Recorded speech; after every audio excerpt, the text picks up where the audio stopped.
আমাকে দেখলাম যে বসালো যে স্যার আপনি ভাই কি অবস্থা, আমরা তো জব করি। মানে যেই লোকটা আমাকে হিট করেছে এবং যেই টিমটা তারাই আমাকে ডেকে দেখি কি মানে জামাই আদর সোজা কথা করছে। আসসালামু আলাইকুম, আমি আপনাদের সাথে কিছুক্ষণ লাইভ কথা বলতে এসেছি। আপনারা আমার জন্য অবশ্যই অনেক করেছেন। আপনারা আমাকে যখন ধরে নিয়ে যায় তখন আপনাদের অবদান অনেক ছিল, এটার জন্য আমি কৃতজ্ঞ অবশ্যই। আমি যেই কারণে আজকে লাইভ করতে আসলাম যে যেখানে আপনারা সবাই যেহেতু স্টুডেন্টরা আন্দোলন করেছে আমার পক্ষে, যেটা আমাকে সাহায্য করেছে, আল্লাহ সুবহানাহু ওয়া তাআলা তো সবচেয়ে সাহায্য করেছে, তো অবশ্যই আলেম ওলামারা আমার ব্যাপারে ফেসবুকে অনেক কথা বলেছেন, তার জন্য আমি কৃতজ্ঞ। তো আমি আসলে সবার কাছে কৃতজ্ঞ। অনেক আইনজীবী আমার জন্য দাঁড়িয়েছে, তাদের কাছে আমি কৃতজ্ঞ। এমনকি কিছু পুলিশ আমার নিয়ে তারাও প্রতিবাদ করেছেন যে আমাকে কেন ধরা হলো। তো সবকিছু নিয়ে আমি সবার কাছে কৃতজ্ঞ। তাই এর বিনিময়ে আমি হয়তোবা কিছু দিতে পারবো না, হয়তোবা একটা গল্প দিতে পারবো। আমি আপনাদের কাছে একটা গল্প প্রেজেন্ট করতে এসেছি। এই গল্পটা আপনাকে শেয়ার করি, ইনফর্মালি কথা বলি, গল্পটা আপনাকে দেখাই, আপনাদের গল্পটা হয়তোবা ভালো লাগতে পারে, তাই এই গল্পটা আমি আপনাদেরকে বলতে চাই। প্রথম আপনারা অনেকেই প্রশ্ন করছেন, আমি একটা স্ট্যাটাস দিয়েছিলাম যে এই উম্মাহ কি এক না এই উম্মাহ বিভক্ত। তো এরপরে অনেক মানুষের সাথে পরিচয়। একজন আসলেন, ওনাকে উনি হাঁটতেই পারতেছেন না, পাটা একদম প্রচুর অবস্থা খারাপ করে পিটিয়েছে। ওনার অপরাধ ছিল উনি ছাত্রদের পানি খাইয়েছেন, উনি ছাত্রদের পানি দিয়েছেন, ছাত্ররা পানি খাইয়েছেন, এই জন্য তাকে অমানবিক টর্চার করলো। তো টর্চার করলো, উনি এসে শুয়ে গেল। আমি বললাম যে এইগুলো একই কথা বললাম যে আপনাদের এটা গুনাহ মাফ হচ্ছে। তারপরে লাস্টে একটা কথা বললাম যে আপনি যে এত টর্চার হলেন ছাত্রদের পানি খাওয়ায়, এখন আবারও কি খাওয়াবেন আপনি? তো উনি বললো ইনশাল্লাহ স্যার আবারও খাওয়াবো। আমি like that's the answer I am looking for. আমরা আবার করব, আমাদের ছাড়লে আমরা আবার করব, we are not going to give up. আমরা তো আবার করব, তাই না? আমরা কি অপরাধ করেছি যে আমরা করব না? পানি খাওয়ানো কি অপরাধ? তো এই হচ্ছে একটা অভিজ্ঞতা। তো এরকম এই যে একজন পেলাম। আর একজন হচ্ছে মাদ্রাসা স্টুডেন্ট, তাকে বলছে খুন করেছে, সে পুলিশ খুন করেছে, এটা সে তাকে বলছে, এবং তাকে প্রতিদিন পিটায়, প্রতিদিন নিয়ে টর্চার করে। তো এটা নিয়ে আমরা হাসাহাসি করি, কারণ হচ্ছে এরকম একটা সিচুয়েশনে হাসাহাসি না করে যদি আমরা মেন্টালি ব্রেকডাউন করি তাহলে এটা হবে না। এটা আমরা আমরা সব এইগুলো যা হয় সেটা নিয়ে হাসাহাসি করি। তাই আমি বললাম কি নিয়ে মেরেছে? বলে যে আমাকে বলেছে যে তুমি তো মাদ্রাসার স্টুডেন্ট, তুমি তো কোরআন পারো। বলে হ্যাঁ পারি। তো কোরআনকে বলছে অর্থ জানো? জিজ্ঞেস করেছে, অর্থও সে পারে, সে কোরআনে হাফেজ। তো তারপর বলে কোরআনে হাফেজ এই রবীন্দ্রনাথ না কার বই পড়েছো? সে বলছে পড়েছি। তো বলে পড়লা কেন? এই অন্য এই নন ইসলামিক বই পড়া তো হারাম, এটা বলে আবার টর্চার করলো, হাতে পায়ে পিটালো। খামুক একটা কিছু বলেই পিটায়। আমরা এটা নিয়ে হাসাহাসি করতে করতে শেষ। যে বলে আমি বললাম যে কোনোভাবেই স্বীকার করবা না, যে তুমি যদি খুন না করে থাকো তুমি মিথ্যা মামলা দিও। বলে আমাকে আরো টর্চার করবে। বলে করবে। বললাম তো তোমাদের দিয়ে করাত দিয়ে হাত পা কেটে দিলেও স্বীকার করবা না, যেটা সত্যি সেটা বলবা। এরকম একজন সবচেয়ে কষ্ট লিখেছে যে একটা ছেলে, ওর নাম হচ্ছে সানিয়াত ভাই। উনি হচ্ছে বিএমপির একজন মন্ত্রীর ছেলে, নাম বললাম না। তো ওরা আসলে খুঁজছিল তার বাবাকে পায়নি দেখে ওই ছেলেটাকে ধরে নিয়ে গেছে, সানিয়াত ভাইকে ধরে নিয়ে গেছে। তো সানিয়াত ভাইকে 4 দিন, উনি বলছে 4 দিন ওনাকে পিটিয়েছে, চোখ বেঁধে হাতে দিয়ে ঝুলিয়ে পিটিয়েছে।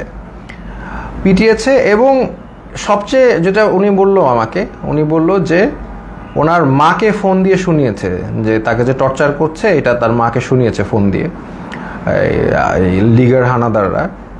তো লিগার হানাদাররা মাকে শুনিয়েছে যাতে বাবা এসে তাকে দেয় এবং ছাড়িয়ে নেয়। আর যেহেতু ওনার বাবা আসছিল না, বা ওনার অবশ্যই তারা তো জানিয়ে যায়নি কোথায় গেছে, তাকে অমানবিক টর্চার করেছে। সেই ছেলেটা এমনি আমার মতোই, তার স্পাইনে প্রবলেম আছে, আমার মতোই অসুস্থ, এবং তাকে টর্চার করেছে বিভিন্নভাবে, হাতে পায়ে ঝুলিয়ে পিটিয়েছে।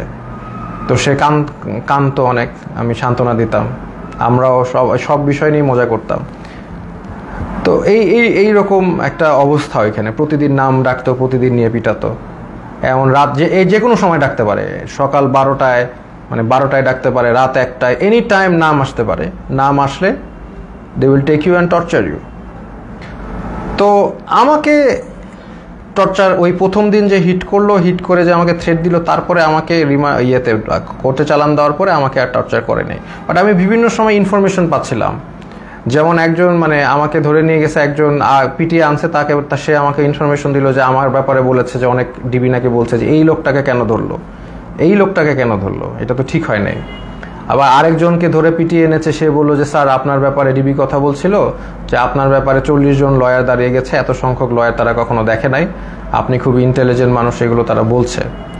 দেখা যাচ্ছে তাদের আমার প্রতি একটা রেসপেক্ট ছিল, ওই একদিন হিট করার পর তারা আমাকে হিট করে নাই, বাট দ্যাট ডাজন্ট ফরগিভ তারা অন্য যে যাদেরকে এইভাবে টর্চার করেছে। ফার্স্ট অফ অল একটা পুলিশ একটা ডিটেইনিকে কখনো হিট করতে পারে না, that is a crime, that is criminal, they committed crime against humanity, তাই না? এটা ইন্টারন্যাশনাল আন্তর্জাতিক ট্রাইব্যুনালে তাদের বিচার হওয়া উচিত। তারা যেইভাবে মিথ্যা মামলা দিয়ে টর্চার করে মানুষকে, এটা তো কখনোই মানে ইটস নট অ্যাকসেপ্টেবল। তো এরকম দিন যায়, তখন হঠাৎ তাদের দেখলাম টোন একদম 180 চেঞ্জ হয়ে গেছে। তারা তখন মানে বিএমপি যারা লিডার আছে তাদেরকে একদম খাবার টাবার এনে দিচ্ছে, সবার সাথে ভালো বিহেভ, এরকম। তখন আমরা মোটামুটি আমরা বুঝতে পারলাম যে তারা আসলে বাইরে কিছু একটা হচ্ছে, সামথিং ইজ হ্যাপেনিং, কারণ আমরা তো কোনো ইনফরমেশন পাই না, সামথিং ইজ হ্যাপেনিং, আদারওয়াইজ তারা এরকম চেঞ্জ করবে না কেন। তারা ডেফিনেটলি তাদের বাইরে কিছু একটা হচ্ছে, এইটা নিয়ে তারা তাদের টোন চেঞ্জ করে ফেলেছে, এবং তারপর থেকে দেখা যাচ্ছে তারা সবার সাথে মোটামুটি ভালো বিহেভ এবং আস্তে আস্তে ছেড়ে দিচ্ছে। মাঝখানে কিছু স্টুডেন্টদের ধরে আনলো, ওই তারাও মানে অনেক কান্নাকাটি করে শেষ। এবং একটা ছেলে ছিল যাকে আমার মনে পড়ে, খুবই স্মার্ট ছেলে, আমিনুল। তো আমিনুল হচ্ছে 14 বছর বয়স, ধরে নিয়ে আসছে, এবং অন্য যেগুলো ছেলে ছিল তারা একদম ব্রেকডাউন করেছে মেন্টালি, বাট আমিনুল ছেলেটা ও হচ্ছে মোহাম্মদপুরে থাকে খুব সম্ভবত, খুব সাহসী, নারুটোর গেঞ্জি পরে হাইটে বেড়াচ্ছে, মানে ও হি ডাজেন্ট কেয়ার, এই ছেলেটা ডাজেন্ট কেয়ার যে ওর সাথে এখন কি টর্চার করা বা কোথায় আসছে, ও লাইক মানে চলে আসে। আমাকে বলতে, স্যার আপনি কি ড্রাগন বল জি দেখেছেন? আমি বললাম হ্যাঁ ড্রাগন বল জি দেখছি। বলে আমি দেখতেছি, আমি ওই ডিমন স্লেয়ার দেখেছি, এই দেখেছি সেই দেখেছি। তো মানে একদম মানে হি ডাজেন্ট কেয়ার, সে দেশ স্বাধীন করতে নামছে, ও দেশ স্বাধীনই করবে। আমিনুল নামটা ছেলেটার, ওকে 14 বছর দেখে ওকেও ছেড়ে দিয়েছে। তো এইরকম আর কি ঘটনার বিষয়গুলো। তারপরে ওইটার পর থেকে আস্তে আস্তে অনেককে ছেড়ে দিয়েছে, এবার অনেকে ছাড়েনি, অনেকে তারপরেও টর্চার করেছে। তো এরকম আমরা এই অবস্থায় আমরা অনেক দিন পার করার পরে তারপরে আমাকে একদিন ডাকলো, ওরা ডেকে হঠাৎ করে আমাকে দেখলাম যে বসালো, যে স্যার আপনি ভাই কি অবস্থা, আমরা তো জব করি, মানে যেই লোকটা আমাকে হিট করেছে এবং তারাই যেই টিমটা তারাই আমাকে ডেকে দেখি কি মানে জামাই আদর সোজা কথা করছে। তো তখন আমি বুঝতে পারতেছি না যে কি হচ্ছে। এখন হয়তো বা বুঝলাম যে সিচুয়েশন বাইরে পরিবর্তন হয়েছে, দেখি তারা আমাকে ভালোভাবে ট্রিট করছে, চা খাওয়ালো, বিস্কিট খাওয়ালো, ভালো ভালো বিস্কিট খাওয়ালো, মানে আপনি সোফায় বসেন, কমফোর্টেবলি বসেন, মানে এত রেসপেক্ট এরকম করছে। কেন আমি তো শিওর ছিলাম, আমি তো মনে করছি ট্র্যাপ। আমাকে খালি বলে যে এখন বাসা তো পুড়ে যাচ্ছে, এখন আমাদের কি করা উচিত, শেখ হাসিনার কি করা উচিত। এখন আপনারা তো অনেক টিচারও তো, আপনারা তো অনেকে ছাত্রদেরকে উস্কে দিয়েছেন, এই সেই, মানে আমাদের তো এখন আগুন ধরছে বাসায়, আমাদের তো আগুন নিভানো উচিত। মানে আমি যেটা বুঝলাম উনি চাচ্ছিল যে আমি আসলে ছাত্রদেরকে ঠান্ডা করার জন্য কোনো বক্তব্য দেই। তা আমি এভাবে কোনোভাবে রাজি হই নাই, আমি তো হব না। তো আমি বললাম যে না, একটা প্রধানমন্ত্রী কি সিদ্ধান্ত নিবে, আমি তো আসলে প্রধানমন্ত্রীর জায়গা থেকে, মানে উনি আমাকে প্রশ্ন করছে প্রধানমন্ত্রী এখন কি করলে ভালো হবে, এটা আপনি তো বলেন। আমি বললাম না, আমি কিভাবে জানবো প্রধানমন্ত্রী কি করলে ভালো হবে, আমি তো একজন শিক্ষক, আমি তো প্রধানমন্ত্রীর কাজ তো আমি বলতে পারবো না। উনি ওনার জায়গা থেকে ওনার যেটা ভালো মনে হবে উনি সেটাই করবে, ওনার এক্সপিরিয়েন্স আছে, সেই আছে। বলে না, আপনি তো তাহলে ডিরেক্ট কথা বলছেন না, প্রবলেমেটিক কথা বলছেন, আপনার তো একটা ডিসিশন দিতে হবে। এটা একটা সিলি কথা না, আমার ডিসিশন কেন দিতে হবে, ওনার ডিসিশন আমি কেন দিব? তো এইগুলো তো অবশ্য তখন বলি নাই, সিচুয়েশন তো বুঝতেই পারতেছেন। তো এরপরে তারা আমাকে নিয়ে আসছে, তো নিয়ে এসে আবার ওখানে রেখে দিয়েছে। তারপরে আমাকে ওই আমাকে আবার কোর্টে নিয়ে গেল, এবং কোর্টে নিয়ে তারা আমাকে জেলে পাঠিয়ে দিল। তো জেল থেকে তারপরে আর কি 2-1 দিন ছিল, আর তখনই আমি জেল থেকে আসলে খবরটা পাই, যে আমি পাই নাই, ওই আমার যে সানিয়াত ভাই উনি আমার সাথে ছিল, উনি বেসিক্যালি খবরটা পাই। দেখলাম উনি পড়ে মানে চোখ দিয়ে পানি পড়তেছে, কাঁদতেছে। তো উনি বললো কি হলো, তো ওখান থেকে বললো যে শেখ হাসিনা দেশ থেকে চলে গেছে। আমরা তো কেউ বিশ্বাস করি না, বললাম না, এটা কেন, এটা পসিবল না। তো তারপরে আরও রিলায়েবল সোর্সগুলো থেকে জানতে পারলাম যে শেখ হাসিনা ইনডিড দেশ থেকে পালিয়েছে এবং গণভবন ঘেরাও। আলহামদুলিল্লাহ, এই হচ্ছে ঘটনা। তো এইটার পরে দেখা যাচ্ছে যে আমাদের জেলে সব ছেড়ে দিয়েছে, তখন একটা মানে সবাইকে ছেড়ে দিয়েছে যারা আছে পলিটিক্যাল নন পলিটিক্যাল প্রবলেম ছিল। তখন জেলের যারা মানে গার্ড তাদেরকে দেখা যাচ্ছে একদল মানে ক্রিমিনালরা ওদেরকে মেরে ওরা আবার দেয়াল ভেঙে পালানোর চেষ্টা করছিল।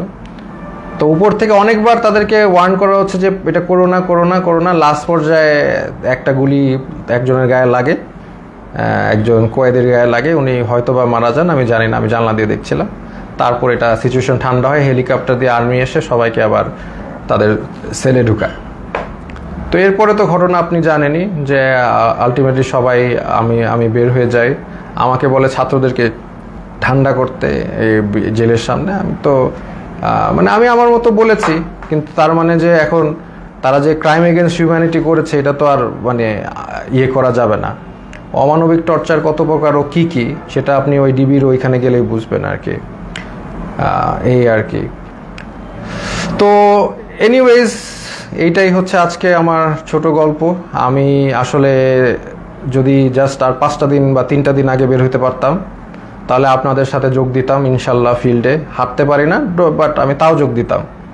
ইনফ্যাক্ট আমি আগেও ওই অবস্থায় আমি আপনাদের সাথে আন্দোলন করেছি রাস্তায়, তাও আমি যোগ দিতাম এবং আমি যাক মানে আমি গণভবনের দিকে আগাতাম। মরলে মরছি, মৃত্যু সবারই হবে এটা তো আমি বলেছি, মৃত্যু হলে শহীদ, সমস্যা কি। তো এই জন্যই আমি আপনাদের সাথে দুঃখ প্রকাশ করছি যে আমি আসলে আপনাদের সাথে ওই মার্চে যোগ দিতে পারিনি। যদি একটু আগে বের হতে পারতাম তাহলে অবশ্যই যোগ দিতাম। শহীদদের প্রতি শ্রদ্ধা জানাচ্ছি। আমি এখানে আমার লাইফ শেষ করছি। এটাই আমার ছোট গল্প।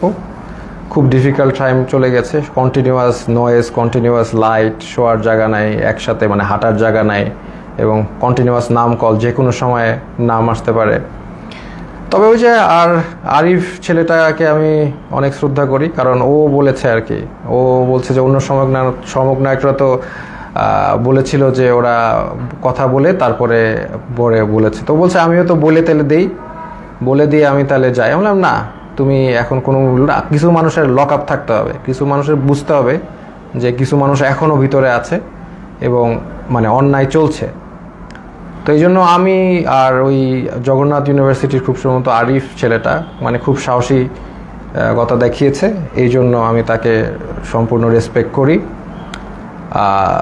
এইটাই আমি বলে শেষ করছি।